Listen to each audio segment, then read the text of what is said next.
Hi, this is Diptikan Padieri, lecturer in botany. Welcomes to my channel Mikans Botany. Please subscribe my channel and hit the bell icon. Hi, I am Diptikan Padieri. In this class, we are going to study the class 10 chapter for carbon and its compound. CBSE class 10 chapter for carbon and its compound. Though we have above 100 elements in our periodic table, why we are reading about the carbon? Because it has some special properties that is very much important to produce a number of lots of compounds. It has the tetravalency. First properties is tetravalency.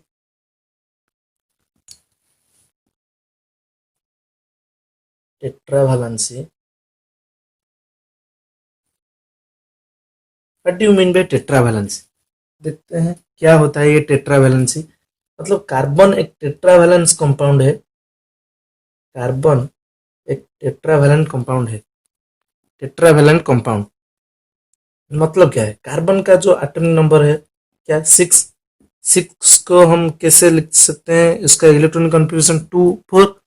Okay, valency किसको बोलते हैं? The electrons present in the outermost cell. मतलब इसका outermost cell में कितना electron है? 4 electron. सो क्या होगा ना, कार्बन का एक ही मतलब ए क्या कर सकता है? टू ऑक्टेट थ्योरी के हिसाब से ये क्या कर सकता है? या तो 4 इलेक्ट्रॉन को डोनेट कर सकता है या तो 4 इलेक्ट्रॉन को गेन कर सकता है। ओके, मतलब to fulfil the outermost cell should be 8. Outermost cell have the 8 electron, so they should donate 4 electron or they should gain 4 electron. Let's see the देखते हैं फिर क्या होता है इसका मास नंबर। कार्बन का मास नंबर क्या है देखते हैं। मास नंबर है 12। मास नंबर क्या मतलब क्या है? Proton plus neutron, both proton और न्यूट्रॉन को मिलाने से होता है मास नंबर। मतलब कार्बन के अंदर में 6 प्रोटॉन है 6 न्यूट्रॉन है, वो हो गया उसका मास नंबर। कार्बन का एटॉमिक नंबर देखते हैं। एटॉमिक नंबर है 6। कैसे हुआ? या तो प्रोटॉन का नंबर या तो इलेक्ट्रॉन का नंबर, यही है तो mass atomic number. Either proton number और आइदर इलेक्ट्रॉन नंबर, यही है एटॉमिक नंबर। इसका कंपाउंड का स्ट्रक्चर बनाते हैं, इसका इलेक्ट्रॉन डॉट स्ट्रक्चर बनाते हैं, देखते हैं कैसा है। 6 प्रोटॉन और 6 इलेक्ट्रॉन। ओके, मतलब क्या है ना, first this is the K cell. K cell में 2 इलेक्ट्रॉन रहेंगे। This is the L cell. L cell में 4 इलेक्ट्रॉन्स। हो गया, यही है कार्बन का स्ट्रक्चर, इलेक्ट्रॉन डॉट स्ट्रक्चर। वो क्या मतलब हमारे पास 2 ही चीज है। क्या है? या तो ये 4 इलेक्ट्रॉन डोनेट करेगा या तो 4 इलेक्ट्रॉन गेन करेगा। मतलब एक इलेक्ट्रॉन को डोनेट करने के लिए, मतलब एक इलेक्ट्रॉन को लूज करने के लिए बहुत सारा एनर्जी चाहिए होता है, बहुत सारा एनर्जी चाहिए होता है। So to loss 4 electron, then lots of energy will be lost from the carbon atom, so it will be vanished from the atmosphere. so क्या होगा ना, वो ये तो प्रॉपर्टीज तो नहीं हो पाएगा। फिर वो 4 इलेक्ट्रॉन गेन करेगा। देखते हैं 4 इलेक्ट्रॉन देने से क्या होता है। इसको 4 इलेक्ट्रॉन देते हैं हम। 4 इलेक्ट्रॉन देने से ये outermost cell should be fulfil. मतलब यहाँ पर 4 इलेक्ट्रॉन तो रह जाएंगे, लेकिन ये 4 इलेक्ट्रॉन को पकड़ने के लिए जो चाहिए एक्स्ट्रा फोर्स, एक्स्ट्रा प्रोटॉन्स, वो तो नहीं है ना न्यूक्लियस के पास। क्या होगा, प्रॉब्लम क्या होगा? ये 6 proton can not control the extra electrons that is found in outermost orbit. So क्या होगा, ये टोटल ये कार्बन अनस्टेबल हो जाएगा। इसी इसी प्रॉब्लम को अवॉइड करने के लिए कार्बन क्या करता है ना, वो शेयरिंग ऑफ इलेक्ट्रॉन करता है। मतलब उसका जो इलेक्ट्रॉन है, उसका जो आउटर मोस्ट सेल है, जो 4 आउटर मोस्ट इलेक्ट्रॉन है, मतलब उसका जो वैलेंस इलेक्ट्रॉन, यही है वैलेंस इलेक्ट्रॉन, उसको ये शेयर करता है, शेयरिंग करता है।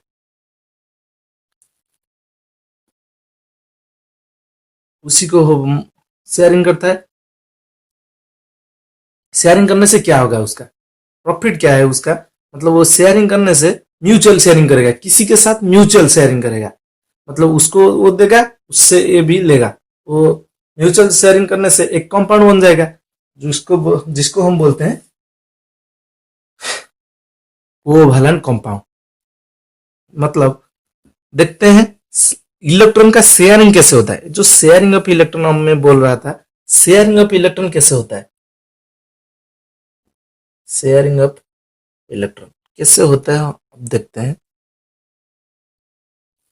देखिए, हाइड्रोजन का एटम हाइड्रोजन का एटॉमिक नंबर है 1, हाइड्रोजन का एटॉमिक नंबर है 1, और एक हाइड्रोजन का भी एटॉमिक नंबर है 1। हमको फॉर्मेशन करना है H2, फॉर्मेशन करना है H2। कैसे करेंगे देखते हैं। ये एक हाइड्रोजन का इलेक्ट्रॉन हो गया, ये एक दूसरा का इलेक्ट्रॉन हो गया। ये बोलेगा तेरा एक इलेक्ट्रॉन मुझे दे दे, मेरा ऑक्टेट फुलफिल हो जाएगा। ऑक्टेट का ऑक्टेट लॉ जो बोलता है, ऑक्टेट लॉ बोलता है जो, मतलब आउटर मोस्ट सेल में 8 इलेक्ट्रॉन रहेगा, नहीं तो 2 इलेक्ट्रॉन रहेंगे। ओके, मतलब ये आउटर मोस्ट सेल में 8 इलेक्ट्रॉन रहेंगे तो वो ऑक्टेट फुलफिल हो जाएगा, ऑक्टेट। और 2 इलेक्ट्रॉन रहेंगे तो उसको बोलते हैं डुप्लेट। ओके, मतलब इसका आउटर मोस्ट सेल में 2 इलेक्ट्रॉन रह गया, इसीलिए वो satisfy this hydrogen satisfied। And if and ये हाइड्रोजन एटम क्या होगा, बोलेगा ना मुझे तेरा एक इलेक्ट्रॉन दे दे, मैं भी स्टेबल हो जाऊंगा। ओके, हो गया। This is the mutual sharing of electron. इसी को ही बोलते हैं हम म्यूचुअल शेयरिंग। समझ में आया? इसी को ही बोलते हैं हम mutual sharing of electron. Okay, और इनके इनके बीच में जो बना, मतलब ऐसे कुछ बॉन्ड बना, इसी को हम बोलते हैं covalent bond. Bond which is formed by the mutual sharing of electrons, this is called covalent bond, mutual sharing of electron। Okay, carbon भी यही वाला प्रॉपर्टी शो करता है। देखते हैं, एक ये तो हो गया हाइड्रोजन के बारे में। देखते हैं ऑक्सीजन कैसे करता है। O2 O2 फॉर्मेशन करेंगे। ऑक्सीजन का एटॉमिक नंबर है 8, 2, 6। मतलब इसका आउटर मोस्ट सेल में कितने इलेक्ट्रॉन्स रहेंगे, 1, 2, 3, 4, 5, 6, और एक 1, 2, 3, 4, 5, 6। ये वाला ऑक्सीजन क्या बोलेगा ना, मुझे तेरा है 2 इलेक्ट्रॉन दे दे, मेरा ऑक्टेट सेटिस्फाई हो जाएगा। हो गया, मतलब ए वाला अब ऑक्सीजन अब सेटिस्फाई हो गया।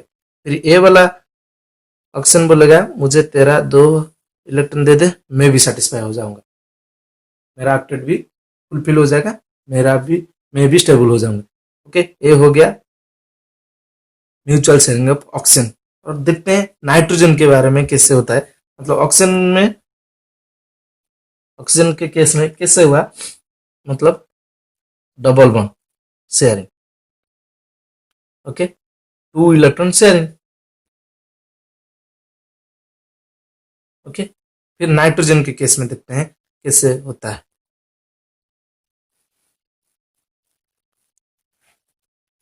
नाइट्रोजन के केस में क्या होता है, नाइट्रोजन का एटॉमिक नंबर है 7,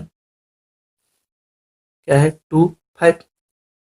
मतलब 5 इलेक्ट्रॉन होना चाहिए, 1, 2, 3, 4, 5, 1, 2, 3, 4, 5। देखते हैं क्या होता है। मतलब ये नाइट्रोजन बोलेगा मुझे 3 electron they they, A nitrogen बोलेगा मुझे 3 electron they they. Each nitrogen get 8 electron in their outermost orbit. So these two are stable now. मतलब N2 कैसे फॉर्मेशन हुआ? ऐसे, मतलब mutual sharing of 3 electron, sharing of 3 electrons. Okay. और वो जो कार्बन क्या करता है ना, कार्बन भी म्यूचुअल शेयरिंग करता है. देखते हैं कैसे करता है म्यूचुअल शेयरिंग. बनाते हैं मीथेन. मीथेन का फॉर्मूला है CH4. कार्बन का इलेक्ट्रॉन कॉन्फ़िगरेशन ये है, हाइड्रोजन का इलेक्ट्रॉन कॉन्फ़िगरेशन एक है. मतलब एक कार्बन 1 2 3 4, मतलब आउटर मोस्ट इलेक्ट्रॉन को हम लिखते हैं, और हाइड्रोजन का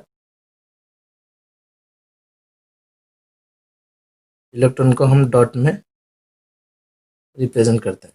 मतलब ये हाइड्रोजन बोलेगा, हाइड्रोजन को 2 इलेक्ट्रॉन चाहिए मतलब उसका ऑक्टेट फुलफिल होने के लिए. मतलब वो क्या करेगा ना, उसका डुप्लेट कंप्लीट होने के लिए वो बोलेगा तेरे एक इलेक्ट्रॉन मुझे दे दे, तेरा एक इलेक्ट्रॉन मुझे दे दे ठाकुर, दे दे ठाकुर, दे दे Thakur.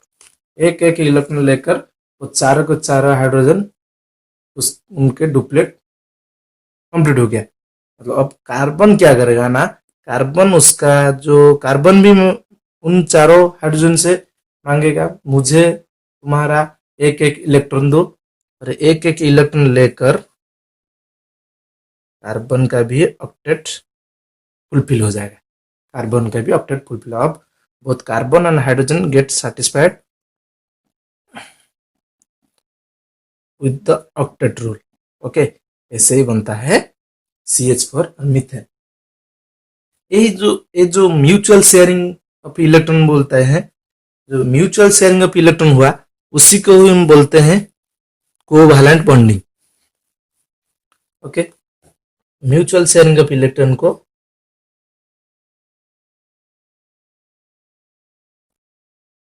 Mutual sharing of electron को इलेक्ट्रॉन से जो बॉन्ड बनेगा उसी को बोलते हैं हम covalent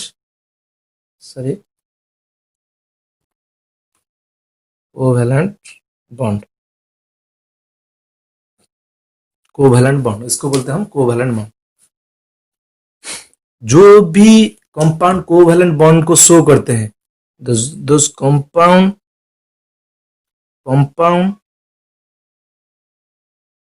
which shows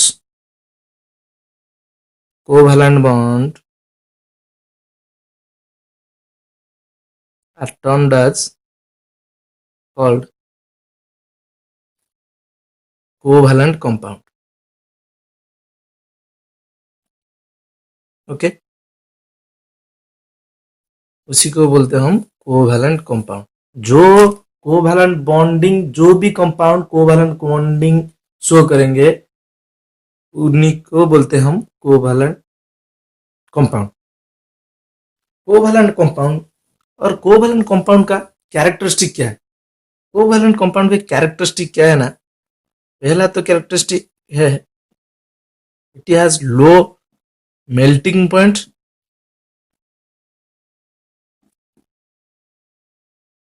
and boiling point. Okay, it has low melting point and low boiling point. And second property is a poor conductor of electricity. कैसे हुआ देखो, ये वाला चीज को हम देखते हैं. Poor conductor of heat electricity मतलब कौन सा वाला कंपाउंड इलेक्ट्रिसिटी कंडक्ट करेंगे, मतलब जिनके पास आयंस है, जिनके पास आयंस है, मतलब अनायंस और कैटायंस हैं, आंसर कैटायंस. प्रेजेंट होंगे तभी तो जाकर इलेक्ट्रिसिटी कंडक्ट हो पाएगा, मतलब इनका ट्रांसफर होगा तो तभी तो जाकर इलेक्ट्रिसिटी का कंडक्शन हो पाएगा।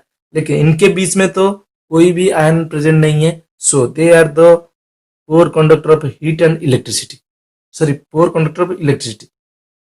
और लो मेल्टिंग पॉइंट और बॉइलिंग पॉइंट, जो भी हमारा कोवैलेंट बॉन्ड है, मतलब जो भी कोवैलेंट बॉन्ड फॉर्मेशन, ये तो है कोवैलेंट बॉन्ड, जो भी बॉन्ड फॉर्मेशन हुआ है, covalent bond is a weak bond,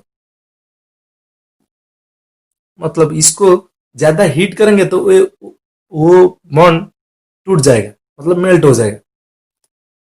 यही है तो properties low melting point and boiling point का, मतलब वीक बॉन्ड है इसीलिए लो मेल्टिंग पॉइंट बॉइलिंग पॉइंट, और उनके बीच में चार्ज नहीं है इसीलिए पोर कंडक्टर ऑफ इलेक्ट्रिसिटी। ये जनरल कैरेक्टरिस्टिक है, एक्सेप्शन हो सकता है लेकिन ये जनरल कैरेक्टरिस्टिक है। अब हम देखेंगे क्यों कार्बन इतने सारे कंपाउंड फॉर्मेशन करता है, मतलब carbon in can produce infinity number of compounds, क्यों करता है ऐसा, ऐसा इसका ऐसा क्यों प्रॉपर्टीज है जो infinite number of compounds formation कर सकता है। हमारा पीरियोडिक टेबल में जितने सारे एलिमेंट्स हैं उनमें से ये क्यों इतना ज्यादा एलिमेंट कंपाउंड फॉर्मेशन करता है, उसका जो प्रॉपर्टीज है वही उसका खास चीज बनाता है, इसको खास बनाता है। उसका पहला प्रॉपर्टीज है tetra covalency. Tetra means four, को मीन्स कोवैलेंस, मतलब कोवैलेंट बॉन्ड फॉर्मेशन करेगा। मतलब अभी जो हम पढ़ रहे थे कोवैलेंट बॉन्डिंग बॉन्ड फॉर्मेशन करेगा, यही इसी चीज के लिए ये इसका इतने सारे मॉलिक्यूल्स फॉर्मेशन करता है, इतने सारे कंपाउंड फॉर्मेशन करता है ये कार्बन। सेकंड प्रॉपर्टीज है कैटेनेशन। कैटेनेशन क्या है ना, properties of direct bonding between atoms of same elements. Property ऐसा एक प्रॉपर्टीज है जिससे डायरेक्ट बॉन्डिंग होगा इसका between the atoms of same element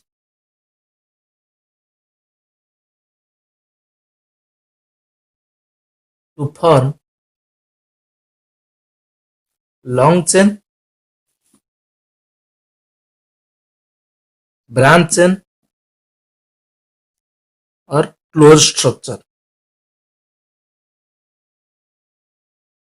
okay, मतलब कैटेनेशन ऐसा प्रॉपर्टीज है जिससे मतलब डायरेक्ट बॉन्डिंग होगा किसके बीच में, एटम्स के बीच में विथ ऑफ सेम एलिमेंट के एटम के बीच में डायरेक्ट बॉन्डिंग होगा। उससे क्या होगा ना, लॉन्ग चेन, मतलब लॉन्ग चेन फॉर्मेशन होगा, या तो ब्रांच चेन फॉर्मेशन होगा, नहीं तो क्लोज स्ट्रक्चर फॉर्मेशन होगा।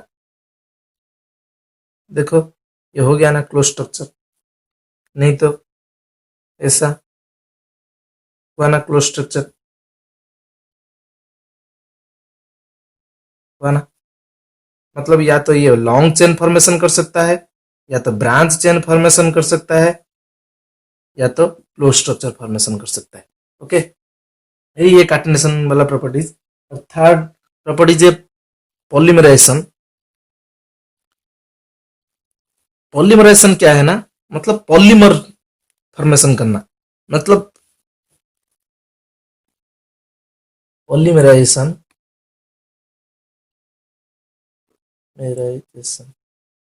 पॉलीमराइजेशन वाला प्रॉपर्टीज क्या है ना, मतलब पॉलीमर फॉर्मेशन करेगा। मतलब इफ नंबर ऑफ, मतलब बहुत सारे एन नंबर ऑफ मोनोमर्स जब ऐड हो जाएंगे वो पॉलीमर फॉर्मेशन करेंगे। मतलब इफ इथिन CH2 CH2 CH2 इसको हम बोलते हैं इथिन। हम इसका आईपैक नेमिंग अब पढ़ेंगे नेक्स्ट लेक्चर में। इसको बोलते हैं इथिन। जब ये इथिन जब एन नंबर ऑफ मल्टीप्लाई हो जाएंगे उसको हम बोलते हैं पॉलीथिन।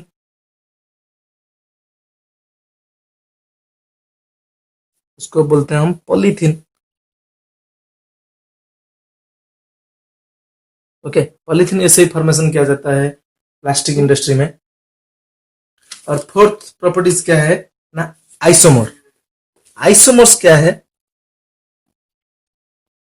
आइसोमर फॉर्मेशन करेगा।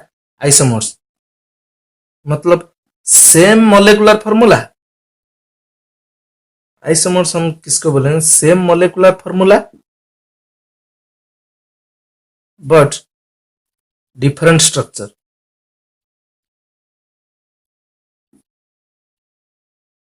ओके, देखते हैं C5H12 ये एक स्ट्रक्चर है। मतलब इसको हम ऐसे लिख सकते हैं 3 4 5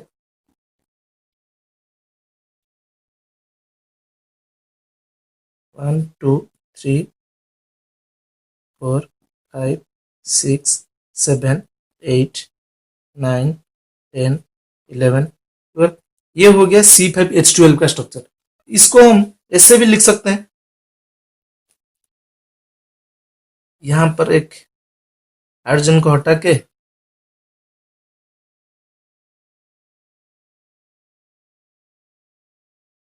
ये भी हो सकता है C5 1 2 3 4 5 C5H12 गिन लो, H12 हो सकता है। मतलब सेम मोलेकुलर फॉर्मूला होगा लेकिन डिफरेंट टाइप ऑफ स्ट्रक्चर हो जाएगा। यही है तो उसका जो चार प्रॉपर्टीज क्या क्या है, काटेनेशन, टेट्राकोवैलेंसी, पॉलीमराइजेशन, आइसोमर्स। यही है चार प्रॉपर्टीज उसको खास बनाता है किसी भी एलिमेंट से।